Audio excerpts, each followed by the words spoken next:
petit matin, l'équipage d'un bateau de pêche aperçoit un canot de sauvetage dérivant près des côtes françaises.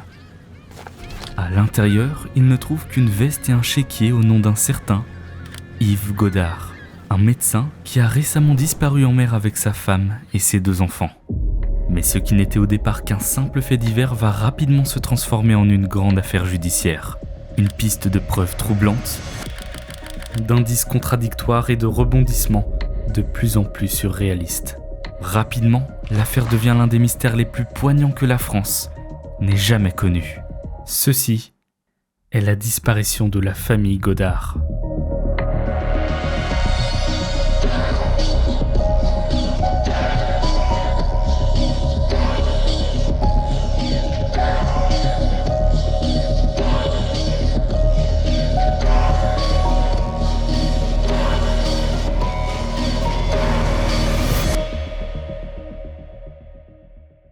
Avant d'entrer dans les zones d'ombre de cette histoire, il faut le rappeler. Ce qui rend cette affaire si troublante, c'est qu'elle touche à l'intime. Derrière un nom, il y a une famille, des souvenirs, un héritage. Et c'est précisément ce lien avec nos origines que MyHeritage, sponsor de cette vidéo, permet d'explorer. Grâce à leur base de données généalogiques, ils aident chaque jour des milliers de personnes à retrouver leurs origines, à reconstituer leur arbre familial et finalement à savoir un peu plus d'où ils viennent. Alors personnellement, ça fait quelques mois que j'utilise MyHeritage et depuis la dernière sponsor, mon arbre a bien grandi. Pour l'instant, j'ai réussi à remonter jusqu'en 1747 et ce qui est marrant, c'est que tous mes ancêtres, en tout cas du côté de mon père, vivaient dans un tout petit village proche des Trois-Vallées qui était un lieu où j'allais souvent en vacances quand j'étais petit. Et pareil, ça c'est un truc que j'ai remarqué, mais la plupart de mes ancêtres sont décédés là où ils sont nés, donc voilà, je sais pas si c'est quelque chose de commun. Donc si à l'occasion vous faites le test, n'hésitez pas à me dire si vous remarquez ça aussi ou pas, ça m'intéresse. Même si vous ne connaissez pas grand chose sur les origines de votre famille, ce n'est pas un problème. MyHeritage peut trouver pour vous de nouveaux membres et des dossiers de vos ancêtres avec peu d'efforts. Par exemple, dans mon cas, j'ai juste renseigné le nom de famille, le prénom et la date de naissance de ma grand-mère, et MyHeritage l'a retrouvé instantanément. En plus, avec les 33 milliards de documents qu'il délivre, vous allez forcément tomber sur des infos croustillantes. Personnellement, j'ai retrouvé l'acte de mariage de la grande-tante de ma grand-mère. Alors, mis à part le fait que je trouve ça incroyable de pouvoir mettre la main sur des documents manuscrits qui datent, j'ai pu voir l'heure à laquelle elle s'était mariée, 7h du matin, et ben on peut dire que c'est des sacrés leftos. La plateforme permet également d'améliorer, de coloriser et d'animer des photos grâce à l'IA, donc si jamais vous retrouvez des photos de famille en mauvaise qualité, il vous suffit de les passer dans le site et le tour est joué. Alors vous aussi découvrez la partie immergée de votre famille avec MyHeritage grâce à mon lien disponible en description et profitez d'un essai gratuit de 14 jours.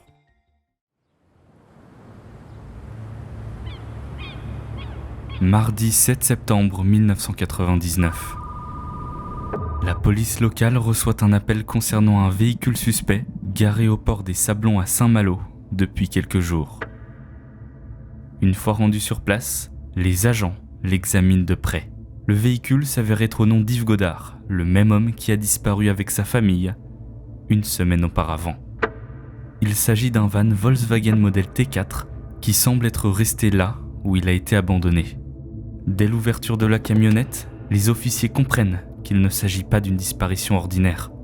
D'abord, d'importantes traces de sang sont découvertes dans l'habitacle, y compris sous les tapis de sol en caoutchouc. Le volume et la répartition suggèrent une blessure grave, voire mortelle. Deuxièmement, des flacons de morphine usagés sont retrouvés jetés, ce qui indique l'administration de sédatifs puissants. Et troisièmement, différents produits, dont une bouteille ouverte de détergent et un bidon d'huile moteur, sont également retrouvés, ce qui indique une tentative de masquage de preuves. La découverte de la camionnette et de son contenu marque un tournant.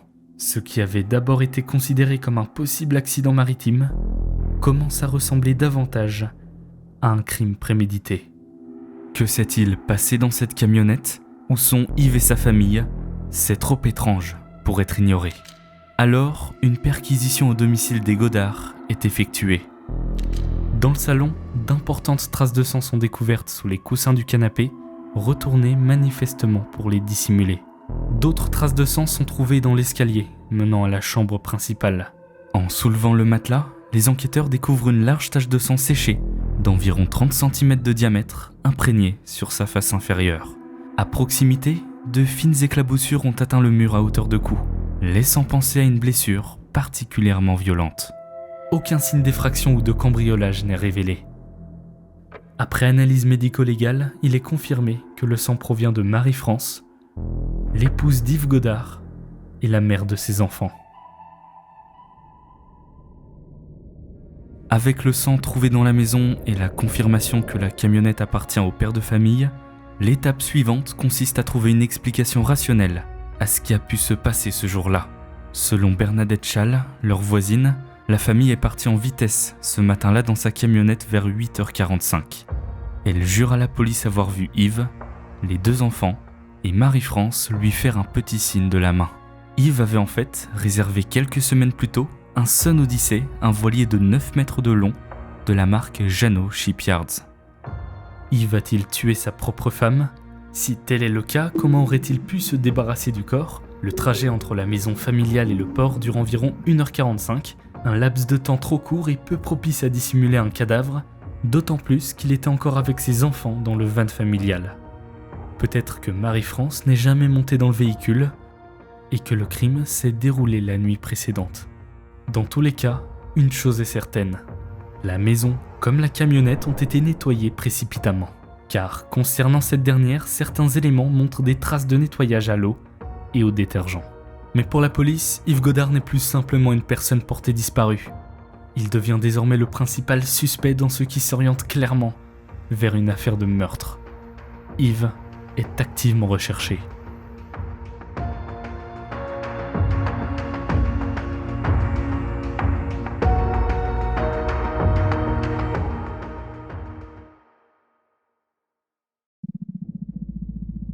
Le 10 septembre, l'affaire prend un nouveau tournant. Une enquête pour meurtre est officiellement ouverte. Un mandat d'arrêt international est lancé contre le docteur Yves Godard, bientôt inscrit sur la liste rouge d'Interpol. À partir de cet instant, 190 pays sont alertés. Les ports de la Manche sont fouillés un à un, les terminaux de ferry, les aérodromes privés, les bureaux de douane. Si Yves tente de fuir le pays, les murs se rapprochent rapidement. Mais les jours passent, et rien. Les enfants, perdus. Marie-France, disparue. Yves, volatilisé. Mais une question s'impose. Comment un homme, au statut de membre connu et respecté de son entourage, devient-il l'un des fugitifs les plus recherchés d'Europe ? Qui est exactement Yves Godard ?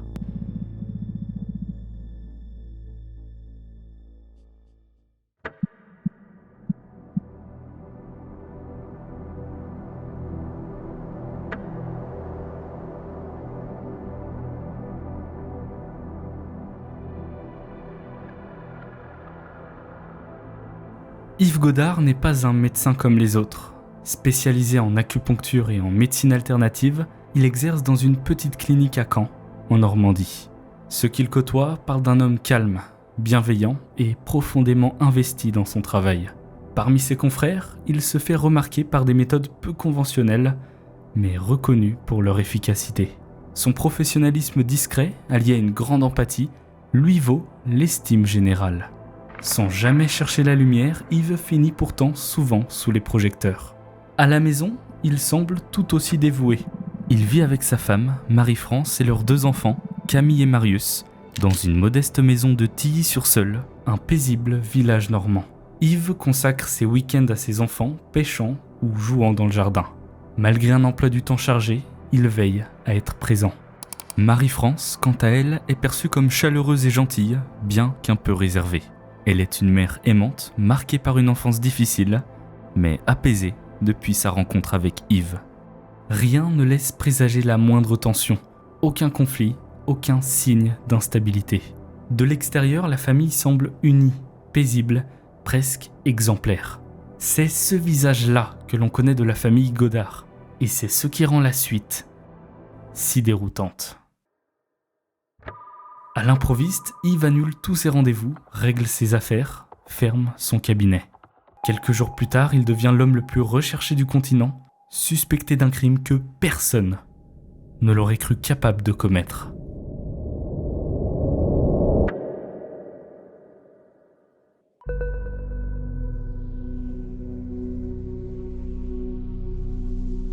2 septembre 1999. Des douaniers effectuent un contrôle maritime de routine au large des côtes bretonnes, entre le cap Ferrel et le cap d'Erquy. Ils repèrent un voilier naviguant au moteur alors que les conditions sont idéales pour la voile. Un choix curieux qui les pousse à intervenir. Le bateau en question, c'est le Nick, celui qu'Yves Godard a loué la veille. Ils montent à bord et demandent les papiers. A priori, tout semble en règle. Et pourtant, un malaise persiste. Une impression étrange que l'un des agents n'arrive pas à chasser. Plus tard, il confirmera à ses collègues « Psst, ce gars-là, il était vraiment bizarre. On aurait dit quelqu'un qui venait de balancer sa femme par-dessus bord. » Sur le moment, c'était peut-être une blague. Mais rétrospectivement, cela ressemble à une intuition. Une fulgurance involontaire, peut-être dangereusement proche de la vérité. Ce qu'ils ignorent encore, c'est que Marie-France a déjà disparu. Son sang imprègne la maison familiale, dissimulé sous des coussins retournés et un matelas souillé. Ce jour-là marque également la dernière apparition officielle d'Yves Godard et de ses enfants par les autorités françaises. Par la suite, le voilier Nick est aperçu ancré dans la baie de Bréhec. Le 3 et 4 septembre, plusieurs témoins affirment avoir vu Yves en compagnie de Camille et Marius dans les environs. Le 4, une scène étrange attire l'attention. Des randonneurs en balade le long des falaises de la pointe de Minard aperçoivent le Nick dérivant lentement, apparemment vide. C'est la toute dernière fois que le voilier est vu. Le 16 septembre, soit 11 jours après la découverte du canot de sauvetage, des plaisanciers repèrent un gilet de sauvetage dérivant près des îles anglo-normandes de Guernesey et Aurigny. Il est formellement identifié comme appartenant au Nick. Puis, le 23 septembre, un nouveau rebondissement. Un radeau de survie est retrouvé sur la côte sud de l'Angleterre.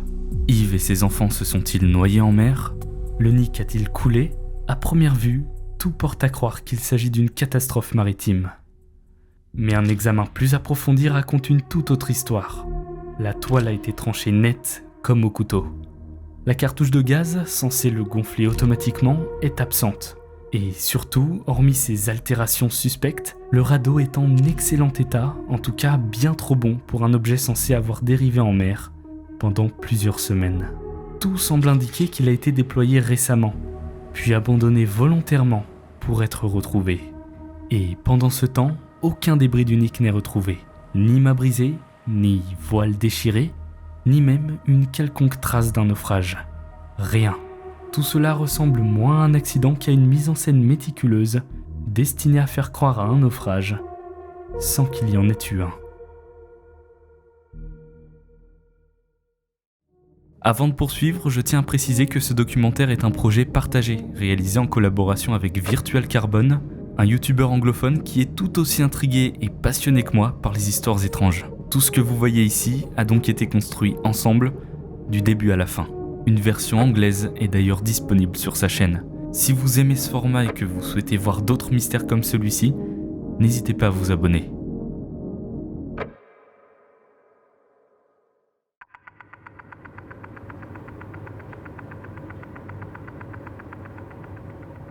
Le 2 octobre 1999, la brigade de gendarmerie reçoit une lettre anonyme. Le docteur Yves Godard est bien vivant. Il vit en air d'Irlande, sur l'île de Man. Le prendre au sérieux. Sans signature, ni date, elle ne délivre aucune empreinte exploitable.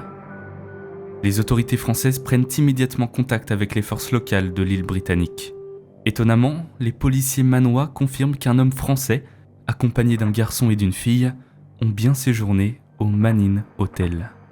Ces individus se sont d'abord présentés à l'accueil de l'Office du tourisme, demandant une chambre pour 4 à 5 jours.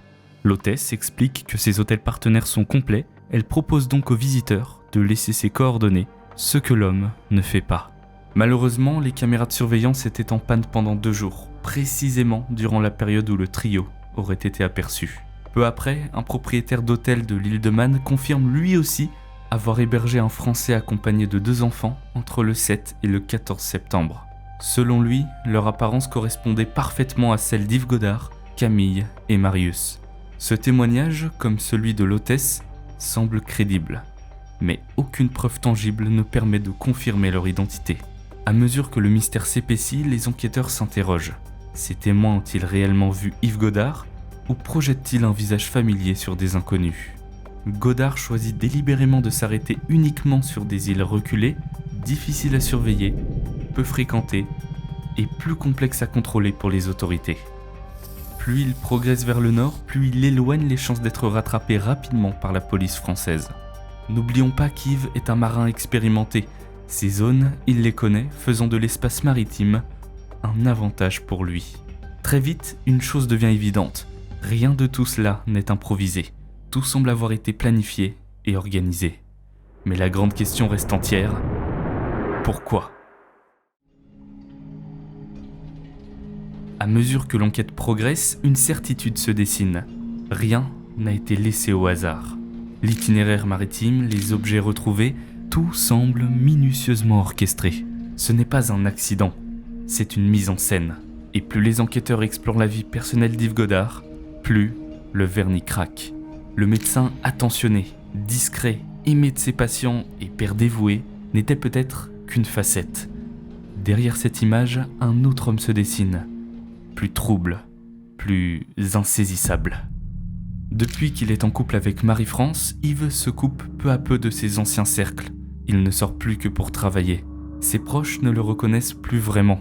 Il s'immerge peu à peu dans des pratiques spirituelles diverses, médecine ayurvédique, chamanisme, divination. Ce changement de niveau de conscience, pour moi, il permet à la personne de s'ouvrir sur d'autres plans. Il va même jusqu'à s'approcher de ce que l'on pourrait qualifier d'une secte prénommée Ivy, fondée dans les années 80, dans laquelle Marie cherche à s'harmoniser avec lui.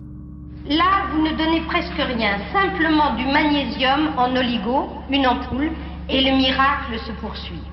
Les trous qui sont en général dans les fémurs ou bien dans les bras ou à la colonne vertébrale disparaissent et se recalcifient d'eux-mêmes dans un temps souvent record. Donc vous n'avez pas à vous soucier comment l'os va se refaire. Ne vous souciez pas, Dieu y pourvoit et il sait très bien comment faire. Cette connexion Ivy ne semble pas anodine. Le Nick, qui avait été repéré dans l'anse de Bréhec, a été découvert à 2 pas du domicile d'Yvonne Trubert, la fondatrice même du mouvement. Cette maison avec les volets bleus, Yvonne Trubert, secte Ivy. Juste en contrebas. Quoi qu'il en soit, il est désormais bien trop tard pour espérer obtenir des réponses claires de cette mystérieuse femme. Des mois se sont écoulés depuis la disparition de la famille, et si elle a le moindre lien avec l'affaire, elle a eu plus que suffisamment le temps pour couvrir ses traces ou préparer sa version des événements. Cette piste ne débouchera jamais sur de réelles conclusions, laissant la connexion sectaire comme une note en bas de page étrange et non résolue dans l'histoire du médecin disparu. Pourtant, cette incursion dans le spirituel semble marquer un tournant. À mesure qu'il s'immerge dans les pratiques ésotériques, Yves Godard semble chercher autre chose qu'un simple apaisement spirituel. Il rejette peu à peu les cadres établis. Très vite, c'est le système tout entier qu'il remet en cause. Parmi l'ensemble des documents examinés, l'attention des enquêteurs se fige maintenant sur une fiche de renseignement portant un sigle CDCA pour Confédération de défense des commerçants et artisans. La CDCA se présente en apparence comme un syndicat. Son combat, s'opposer au monopole de la sécurité sociale et à l'étau fiscal qui pèse, selon le syndicat, de plus en plus lourd sur les épaules des professionnels. Mais derrière ce discours de façade, la CDCA révèle un tout autre visage. Très vite, la contestation prend une tournure radicale. Refus de payer la moindre cotisation sociale, appel à la désobéissance civile, manifestation musclée. Les membres du syndicat cessent purement et simplement de verser le moindre centime à l'État. À la tête du mouvement, un homme, Christian Pousset. Je vous incite à continuer à vous défendre avec les moyens que vous avez. S'ils sont juridiques, tant mieux pour les autres. S'ils ne sont pas juridiques, eh bien, tant pis pour eux. Si effectivement nous devons régler nos problèmes par la rue, nous allons le régler par la rue. Et nous irons le régler par la rue. Nous ne sommes pas, nous, des gens à se faire, et à chaque coup qui sera porté contre nous, nous riposterons. Une figure controversée, connue des services de police, condamnée à 2 ans de prison pour avoir menacé de mort un magistrat. Sous sa direction, la CDCA franchit les lignes rouges. On parle d'un syndicat certes, mais dans les faits, c'est une organisation opaque aux connexions troubles avec le grand banditisme. Pousset ne se contente pas de prôner la révolte fiscale. Il encourage ses adhérents à lui confier leurs fonds, promettant de les protéger en les plaçant dans des paradis fiscaux, loin des radars de l'administration française.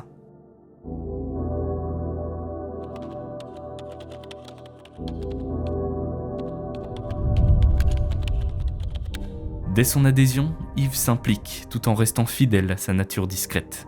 Pas question de manifestation ou d'action visible. Pour préserver son image de médecin irréprochable, il choisit un rôle plus effacé en s'occupant de la gestion administrative, notamment la tenue à jour des listes d'adhérents.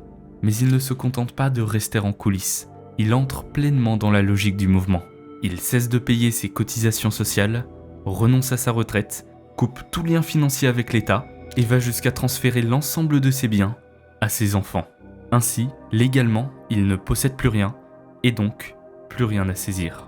La CDCA lui propose alors des solutions de contournement. Nous avons mis en place une sécurité sociale parallèle. Assurance santé en Angleterre, placement offshore, ouverture de comptes dans des paradis fiscaux. Cette découverte change tout. Comment un père de famille jusqu'alors intègre a-t-il pu se retrouver mêlé à un réseau aussi louche ? Et si, derrière le médecin réservé, se cache un homme bien plus préparé qu'on ne l'aurait jamais imaginé ? Un homme aux relations discrètes, capable d'activer un réseau parallèle afin d'échapper aux enquêteurs, de mettre en scène sa disparition et de se réinventer ailleurs. L'enquête sur la CDCA est interrompue après que la police reçoit une deuxième lettre anonyme. Le docteur Yves Godard est dans la région des îles Hébrides, plus précisément Lewis. Sauver Marius et Camille. Malgré l'anonymat, cette piste ne peut être ignorée. Qui que ce soit, il semble savoir quelque chose que personne ne sait. 2 jours plus tard, un témoignage relance encore l'espoir. Sur l'île de Lewis, un employé affirme avoir vendu un billet de ferry aller-retour à un Français, accompagné de 2 enfants. L'information fait l'effet d'une alerte. Mais dans la précipitation, la coordination avec le bureau de la couronne écossaise est négligée. Un passage pourtant obligatoire pour intervenir légalement sur le sol britannique. Résultat, c'est la police d'Édimbourg qui prend le relais. Diplomatiquement, l'enquête française est jugée invasive. L'opération est interrompue avant même d'avoir commencé. Aucune arrestation, juste une opportunité envolée. Le 27 octobre, la police française quitte l'île de Lewis, bredouille. Nous sommes le 16 janvier 2000. Alors que la police poursuit en vain une série de pistes aussi énigmatiques les unes que les autres, une autre découverte vient tout bouleverser. Elle est silencieuse, immergée sous la mer. Près de l'île de Batz, un chalutier remonte dans ses filets, un sac de voyage en toile. À l'intérieur, une accumulation étrange. Des effets personnels d'Yves Godard. Puis d'autres objets apparaissent, cette fois-ci échoués sur la plage de l'archipel des Hébiens. Un lieu que le docteur connaissait bien pour y avoir pratiqué la voile pendant sa jeunesse. On y retrouve sa carte de l'ordre des médecins, des cartes de visite et une carte bancaire. Mais quelque chose cloche. Ces objets sont presque intacts, trop bien conservés pour avoir séjourné autant de temps en mer. Rapidement, une hypothèse s'impose. Et s'ils avaient été placés là, volontairement, pour brouiller les pistes ? Alors une nouvelle question surgit. Qui aurait pu orchestrer une telle mise en scène ? Un proche, un complice ou quelqu'un ayant tout intérêt à détourner l'enquête ?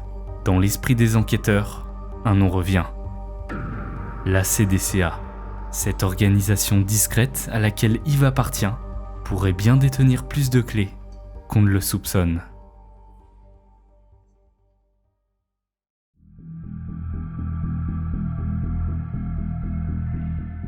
Les enquêteurs interrogent le président de la CDCA, actionnaire principal d'un compte lié à Godard, dans l'espoir d'obtenir des informations. Mais l'espoir est de courte durée lorsqu'ils accèdent au compte, puisqu'ils constatent qu'aucune opération n'a été effectuée depuis 1997, soit 2 ans avant la disparition. Le solde est de 2858,33 francs. Ce qui ressemble à un compte de façade ne fait que renforcer l'idée qu'Yves Godard fuit quelque chose, ou plutôt, le poursuit. Car derrière l'image d'un syndicat protecteur, la CDCA cache quelque chose de beaucoup plus trouble. Officiellement, elle aide ses membres à échapper à la pression fiscale. Mais en réalité, ceux qui ont confié leur argent n'en ont plus la maîtrise. Yves a peut-être vu son compte vidé à son insu. Et si le docteur Yves Godard était devenu victime d'une escroquerie à grande échelle et a tenté de récupérer son argent par tous les moyens? Si Yves a réellement été tué, avec ou sans sa famille, le mobile n'a peut-être rien à voir avec un drame conjugal. Il pourrait s'agir de dettes, d'escroqueries, de secrets enfouis dans un réseau opaque, des affaires louches dont il aurait voulu se sortir.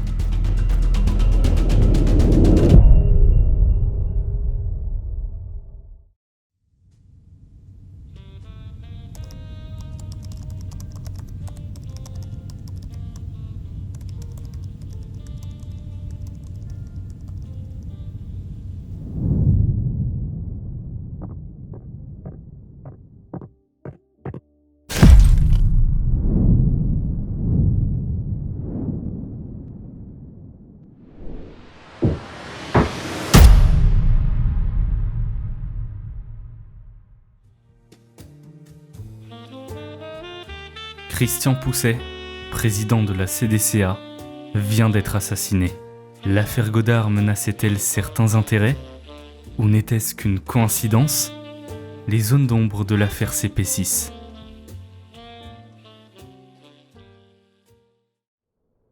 Peu de temps après, le courtier d'assurance du médecin, personnage clé du réseau financier de la CDCA, meurt à son tour dans des circonstances suspectes. Lors du décollage de l'aérodrome de Montpellier-Candiargues pour un vol privé, les 2 moteurs de son avion tombent en panne et l'appareil s'écrase. Lorsque les enquêteurs examinent l'épave, ils découvrent que les réservoirs de carburant sont complètement vides, alors que les jauges indiquent qu'ils sont pleins. Le pilote était expérimenté. Aurait-il vraiment pu oublier de faire le plein? Ou l'avion a-t-il été saboté? La mort du financier soulève d'autres questions. Il était responsable de la gestion d'un réseau complexe de sociétés offshore s'étendant du sud de la France à l'île de Man. Alors, possédait-il un lien certain avec le docteur? Avec la mort de Pousset, la piste de la CDCA s'efface, rendant la suite de l'enquête encore plus incertaine.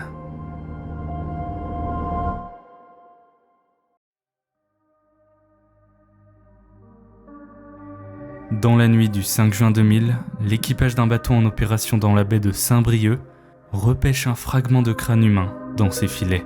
Quelques heures plus tard, un second fragment osseux est également récupéré. Les analyses ADN seront livrées 2 semaines plus tard et livrent leur verdict. Ils appartiennent à Camille Godard. Jusqu'ici, il y avait encore de l'espoir, ou du moins des théories plausibles. Qui avait fui avec ses enfants, peut-être en vie quelque part sous de nouvelles identités. La découverte des restes de Camille brise complètement cet espoir. 6 ans plus tard, un chalutier navigue au-dessus de la Heard's Deep, une fosse sous-marine vertigineuse creusée sous le lit de la Manche. En remontant ses filets, l'équipage fait une découverte inattendue. 2 fragments d'os humains, un fémur, un tibia. Les restes sont immédiatement confiés aux autorités, puis aux laboratoires médico-légaux. Lorsque les résultats reviennent, l'identité ne laisse aucune place au doute. Les ossements appartiennent à Yves Godard. Sa mort est désormais actée. Si Yves a vraiment disparu en mer en 1999, pourquoi a-t-il fallu attendre 7 ans pour que sa dépouille soit retrouvée? Et pourquoi ici, précisément? Heard's Deep n'est pas un fond marin ordinaire. Il s'agit d'une immense fosse sous-marine connue pour avoir servi de dépotoir à déchets toxiques. Il est difficile d'y accéder et encore plus difficile d'y effectuer des recherches approfondies. Si quelqu'un voulait se débarrasser définitivement d'un corps, c'est là qu'il l'emmènerait. Quelques jours après l'identification des restes, une lettre anonyme, comme les précédentes, arrive. Mais cette fois-ci, le ton est différent. Au verso, un plan, une croix rouge, un lieu précis. L'arrière du cimetière de la ville, et plus précisément vers une fosse à ordures, située derrière la clôture. Les gendarmes fouillent. Juste sous la surface, ils découvrent des fragments de restes humains. Parmi eux, une partie d'un crâne, un tibia, des rotules et les os d'un bras. Il n'y a ni vêtements, ni bijoux. Les résultats des analyses ADN ne sont pas concluants. Les os se sont décomposés à un tel point qu'il n'est plus possible de procéder à une comparaison. Mais maintenant, les autorités se posent d'autres questions. Si les os ne sont pas ceux de Marie-France, à qui appartiennent-ils? Et comment l'auteur de la lettre a-t-il su où les trouver? S'il s'agit du même auteur que les précédentes lettres, comment savait-il où se trouvait Yves et pourquoi essayait-il d'aider la police à le localiser? Avait-il été témoin de quelque chose? Ou faisait-il partie d'un effort plus large pour manipuler l'enquête pendant tout ce temps? À partir de là, le corbeau se tait. Plus aucune lettre, plus aucune piste. Le silence retombe sur l'enquête. Les mois passent, puis les années. L'enquête s'enlise et le 14 septembre 2012, la justice française classe officiellement l'affaire, faute de mieux. Il ne reste plus que la mort avérée d'un père et de sa fille. L'hypothèse d'un accident est écartée, mais celle d'un meurtre ne peut pas non plus être retenue. Il manque des preuves, des réponses. Quant aux disparitions de Marie-France et du jeune Marius, elles restent, encore aujourd'hui, sans réponse.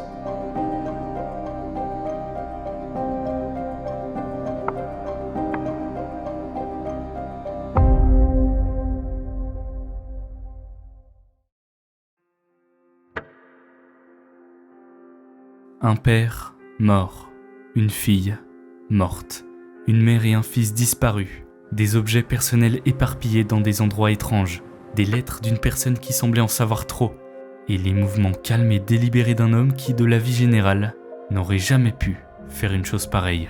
Plus les enquêteurs approfondissaient leurs recherches, plus ils avaient l'impression que quelqu'un avait tout planifié à l'avance. Le bateau, l'itinéraire, les débris mis en scène. Tout semblait avoir été conçu pour semer la confusion. Pourquoi le voilier était-il apparu près du domicile de la fondatrice de la secte? Quel rôle jouait réellement la CDCA dans cette histoire? Et pourquoi son dirigeant, Christian Pousset, avait-il été exécuté juste après l'ouverture d'une enquête sur ses activités? Qui était le corbeau? Avait-il aidé par culpabilité? Ou était-il impliqué depuis le départ? Et la question la plus difficile de toutes, Yves Godard a-t-il réellement tué sa femme? Après toutes ces années, ces questions restent sans réponse. Chaque théorie soulève de nouvelles questions, chaque découverte mène à une nouvelle impasse. Et c'est peut-être là le cœur du mystère. Cette sensation dérangeante qu'après autant de temps, tant d'enquêtes et tant de pertes, la vérité ne sera sûrement jamais révélée.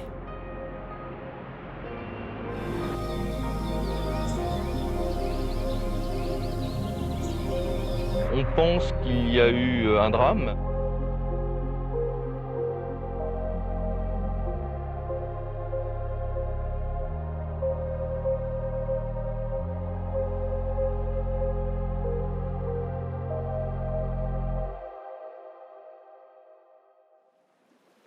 Merci encore à MyHeritage d'avoir sponsorisé cette vidéo. N'oubliez pas, vous pouvez profiter de l'essai gratuit de 14 jours grâce à mon lien disponible en description.